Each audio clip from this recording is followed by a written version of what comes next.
कनक की तेज सांसों की आवाज़ उस झोपड़ी में गूंज रही थी। उसने देखा कि कोई व्यक्ति मंकी कैप लगाए अपने दोनों हाथों से एक धारदार हथियार लेकर उसकी तरफ बढ़ रहा था और यह बड़बड़ा रहा था, साले आज नहीं छोड़ूंगा। बहुत दिनों से इंतजार कर रहा था, आज जाकर हाथ आया है, आज तेरी खैर नहीं। कनक इससे पहले खुद को संभालता वो शख्स उसके बाजू से निकल गया। उस शख्स ने झोपड़ी का दरवाज़ा खोला और बाहर की तरफ भाग गया। कनक अब पहले से ज़्यादा भयभीत हो गया था। अब उसके समझ नहीं आ रहा था कि क्या करे। एक तरफ कुआं तो दूसरी तरफ खाई थी। वो वहीं बैठकर इंतजार करने लगा। थोड़ी देर में वह मंकी कैप पहने हुए शख्स अंदर आता है। आयर कनक को देखते ही कहता है, माफ़ कीजिएगा साहब, इस कुत्ते ने नाक में दम किया है। मेरे ना रहने पर झोपड़े में घुसकर गंदा करता है। यह अनजान लोगों के पीछे पड़कर उन्हें काटने को दौड़ता है। खुदा का शुक्र है कि आपको कुछ नहीं हुआ। उस शख्स ने बिना सांस लिए एक बार में सारी बात कह दी। उसकी बात तेज सुनने के बाद कनक बोला, वो सब तो ठीक है, लेकिन ये बताओ तुमने उसे जान से तो नहीं मार दिया? नहीं साहब, वो पकड़ में आया कहाँ, लेकिन पकड़ में आ जाता तो उसकी खैर नहीं होती। दोनों एक साथ हंसने लगते हैं। जब दोनों के हंसने का क्रम बैंड होता है तो उस शख्स ने चेहरे से मंकी कैप निकालते हुए बोला, माफ़ कीजिएगा साहब, रात को यहाँ कब्रिस्तान में बहुत ठंड लगती है, लेकिन आप इतनी रात गए यहाँ इस वीराने में क्या करने आए हैं? देखो फ़हीम, मैं जिस काम के लिए तुम्हारे पास आया हूँ वो तुम्हारे सिवा कोई और नहीं कर सकता। मैं समझा नहीं साहब, आप क्या कहना चाहते हो? ये समझकर भी अनजान बनने की कोशिश कर रहे हो? देखो तुम्हें पता है मैं हरबटपुर के पास स्थित काला पत्थर वाले योगी बाबा की बात कर रहा हूँ। साहब, मैं गरीब आदमी हूँ, मुझे माफ़ कर दीजिए, मैं इस मामले से आपकी कोई मदद नहीं कर सकता। देखो मैं बहुत उम्मीद से तुम्हारे पास आया हूँ, तुम मुझे निराश मत करो। मैं काफ़ी दिनों से इस बात को लेकर परेशान हूँ। अब जब मैं मामले की तह तक पहुँचने वाला हूँ तो तुम अपने कदम पीछे खींच रहे हो। साहब, आप समझते नहीं, मेरी भी कुछ मजबूरियाँ हैं, मैं विवश हूँ। मैं आपके आगे हाथ जोड़ता हूँ, आप यहाँ से चले जाओ। मुझे शर्म आती है आप जैसे लोगों पर। मेरा तो कोई रिश्ता मोहिना के साथ नहीं था, लेकिन फिर भी उसका साथ दे रहा हूँ। लेकिन आप तो उसे अपनी बेटी की तरह प्यार करते थे। मुझे लगता है मैं गलत इंसान के पास आ गया। नहीं साहब, ऐसा मत कहिए, मैं भी उसकी मदद करना चाहता हूँ, लेकिन मुखिया जी। ये कहते फ़हीम चुप हो गया, जैसे अनजाने में उसके मुँह से कोई बहुत बड़ा राज निकल गया हो। लेकिन मुखिया जी क्या? बोलो फ़हीम, घबराओ मत, मैं तुम्हारे साथ हूँ, तुम्हें कुछ नहीं होने दूंगा, भरोसा रखो। देखो साहब, मैं नहीं चाहता कि गांव का नाम बदनाम हो। मुखिया जी ने साफ साफ हिदायत दी है कि मैं अब आपसे दूर ही रहूं, तो मेरे लिए ही ज़्यादा अच्छा होगा। तुम समझते क्यों नहीं? जब तक मोइना की आत्मा को मुक्ति नहीं मिलती वो भटकती ही रहेगी और यह मौत का सिलसिला जारी रहेगा। साहब, मैं तो खुद आपकी मदद करना चाहता हूँ, लेकिन मैं ठहरा गरीब इंसान, मैं इन लोगों का कुछ बिगाड़ नहीं सकता। मैं सिर्फ 6 साल का था जब मेरी माँ गुजर गई। जब माँ गुजर गई तो ये भी पता नहीं था कि मरना क्या होता है। सोचता था बहुत रोऊंगा तो माँ वापस आ जाएगी। मेरा दर्द समझने के किसी के पास वक्त नहीं था। मेरा बाप मेरे जन्म के बाद ही किसी और दूसरी औरत के साथ भाग गया।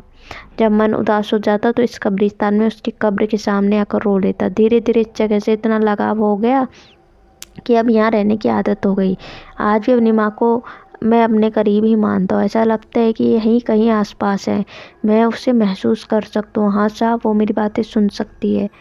ये कहते कहते वो फफक फफक कर रोने लगा। कनक उसे गले लगाया और शांत करवाने की कोशिश की और बोला, देखो मैं अच्छी तरह समझ सकता हूँ कि तुमने अपनी ज़िंदगी में बहुत कुछ खोया है, लेकिन इसका मतलब ये नहीं कि लोगों के प्रति तुम्हारा नज़रिया बदल जाए। तुम्हें खुद को बुलंद करना ही होगा और आगे बढ़ना होगा। तुम इस कब्रिस्तान से निकलकर बाहर देखो तो तुम्हें पता लगेगा कि दुनिया कितनी हंसी है। किसी के चले जाने से दुनिया ख़त्म नहीं हो जाती। हाँ साहब, शायद आप सही कहते हो। मुझे लगता है कि मैंने खुद को अपने अंदर कैद कर लिया हो। खैर छोड़िए, आप कुछ मदद की बात कर रहे थे। चौकीदार फ़हीम ने अपनी बात को अधूरी छोड़ते हुए कहा, देखो फ़हीम, जैसा कि मैंने कहा कि मैं योगी बाबा से मिलना चाहता हूँ, जो कि हरबटपुर के कटा पत्थर के में निवास करते हैं। यदि तुम उनकी सटीक जानकारी दे दो तो मैं कल ही उनसे मिल आऊँगा। कनक ने अधीर भाव से अपनी बात कही और फ़हीम की तरफ आखिरी उम्मीद से देखा। कनक की इस प्रतिक्रिया को देखते ही फ़हीम ने अगले पल जवाब दिया, साहब मैं उस जगह आपके साथ तो नहीं जा सकता, इसके लिए क्षमा मांगता हूँ, लेकिन हाँ आपको इस जगह का पता भली भांति बता सकता हूँ।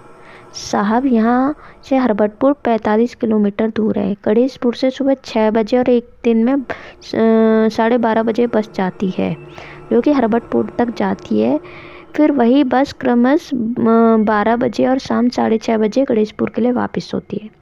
यदि आप अपनी गाड़ी से जा रहे हो तो हरबटपुर में पंचायत भवन के पास गाड़ी खड़ी कर देना, क्योंकि वहाँ पंचायत भवन से दक्षिण दिशा की तरफ एक पगडंडी जाती है, जो कि पैदल आने जाने वालों के लिए, लोगों के लिए ही है। वो बहुत ही संकरी है, जो आगे जाकर कहीं बहुत चौड़ी दिखेगी। वहाँ से लगभग 2 किलोमीटर की पथरीली रास्ते और चलने के बाद एक विशालकाय मैदान मिलेगा, जहाँ से खुला आसमान बहुत ही मनमोहक लगता है। उसी मैदान के दाईं तरफ मीठे पानी का झरना होगा, जो पत्थर के बने शिवलिंग पर गिरता है। ऊपर बढ़ने से पहले वहाँ शिवलिंग के दर्शन जरूर करें। कहते हैं कि उस शिवलिंग के दर्शन मात्र से सारे पाप मिट जाते हैं और आगे के कार्यों में सफलता मिलती है। उस रास्ते से आने जाने वाले राहगीरों या गांव के निवासी बिना दर्शन किए नहीं गुजरते। उसी मैदान से 2 रास्ते विभाजित हो जाते हैं। बाएं हाथ वाला रास्ता जौनसार की तरफ चला जाता है, जो कि अपनी काली जादू के लिए विख्यात है। भूल के भी उस तरफ रुख मत कर देना। कहते हैं कि वहाँ के लोग भटके हुए राहगीर या उनके इलाके में जो भी व्यक्ति प्रवेश कर जाता है, उसे अपने काले जादू के बल पर कुत्ते बिल्लियाँ बना लेते हैं, और यदि कोई दिखने में बेहद ही आकर्षक हुआ तो उसे अपने घर का जमाई बनाकर जिंदगी भर गुलाम बना लेते हैं। कनक ये सुनती हंस पड़ा और बोला, कैसे अनपढ़ो जैसी बातें कर रहे हो फ़हीम मियाँ? भला इंसान को कुत्ते बिल्लियाँ बनाना इतना आसान है क्या? ये सब लोगों को डराकर अपना वर्चस्व कायम करने के लिए ऐसी बातें फैलाते हैं, जबकि हकीकत में इसका दूर दूर तक कोई लेना देना नहीं है। साहब, आप नहीं जानते इन जौनसारियों का। ये बेहद चालाक हैं और इस काले जादू के खेल में निपुण होते हैं। इतिहास गवाह है कि उस तरफ जाने वाला व्यक्ति वहीं का होकर रह जाता है। बाकी मेरा काम तो आपको आगाह करना था, बाकी मर्जी है आपकी। चौकीदार ने कनक की तरफ मासूमियत भरी नज़रों से देखते हुए कहा। चौकीदार की इस हरकत से कनक झेप गया और बोला, अरे ठीक है, मैं उस तरफ नहीं जाऊंगा। वैसे भी मुझे उन जौनसारियों से क्या लेना, तुम बताओ। फिर वहाँ से आगे का रास्ता, ये हुई ना बात। तो साहब, वहाँ से जो दाईं तरफ कच्चा रास्ता जा रहा है उस तरफ बढ़ जाना। वहाँ से लगभग 5 किलोमीटर की चढ़ाई के बाद इस तरह सारी महत्वपूर्ण जानकारी उसने दे दी। फ़हीम मियाँ, आपका बहुत बहुत धन्यवाद। मैं कल सुबह ही वहाँ के लिए निकलता हूँ। जैसा भी आगे घटता है मैं वहाँ से आने के बाद जानकारी देता हूँ। ये कहते कनक वहाँ से विदा ले लेता है। चौकीदार फ़हीम उसे कब्रिस्तान की गेट तक छोड़ने जाता है। कनक वापस अपने भैया के घर वापस आ जाता है। उसके नज़र सामने दीवार पर पड़ी जो रात के 10 बजने का इशारा कर रही थी, घड़ी पर थी। वो अपने कमरे में गया और लगभग 1 घंटे में कमरे से बाहर निकला। अरे ये क्या, कहाँ जा रहे हो? ये अचानक झोला उठाकर किधर चले? कनक की भाभी आराधना ने उसके बैग को थामते हुए कहा। भाभी, बहुत दिन हो गए हैं, कमरे का सामान भी पूरा अस्त व्यस्त हो गया होगा, और मैं अब तो पूरी तरह ठीक हो गया हूँ, ऑफिस भी जाने लगा हूँ। कनक ने उत्तेजित होते हुए कहा। अरे जाने दो जनाब को, वो अपना भला बुरा सब समझता है। अंदर के कमरे से कनक के बड़े भैया निकलते हुए कहे। हाँ भाभी, और मैं आता जाता रहूँगा, हो सके तो कुछ दिनों बाद ही शिफ्ट हो जाऊँगा, अब तो जाने दो।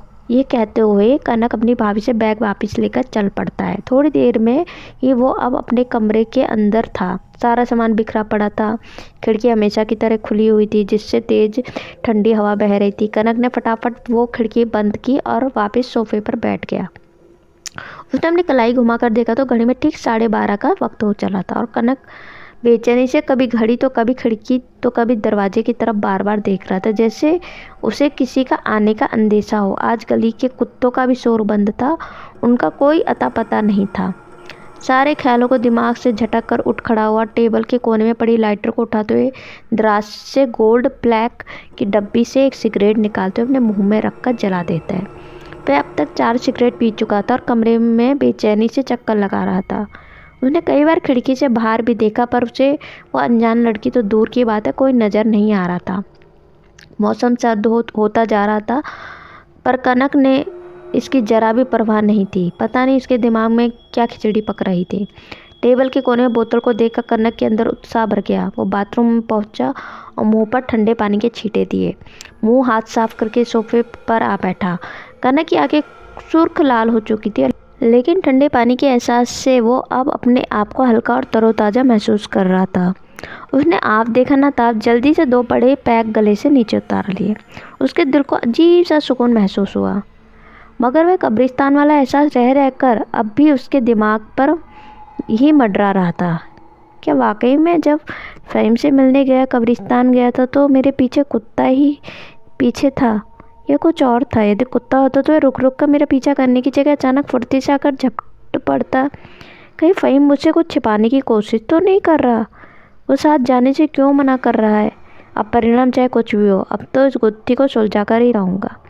ये सोचते सोचते कनक ने तीसरा पैक गिलास में डाला और इस बार बिना सोडे के साथ ही गटक गया। नाक सिकोड़ते हुए कुछ देर सुस्ताने के ख्याल से वापस सोफे पर आ बैठा।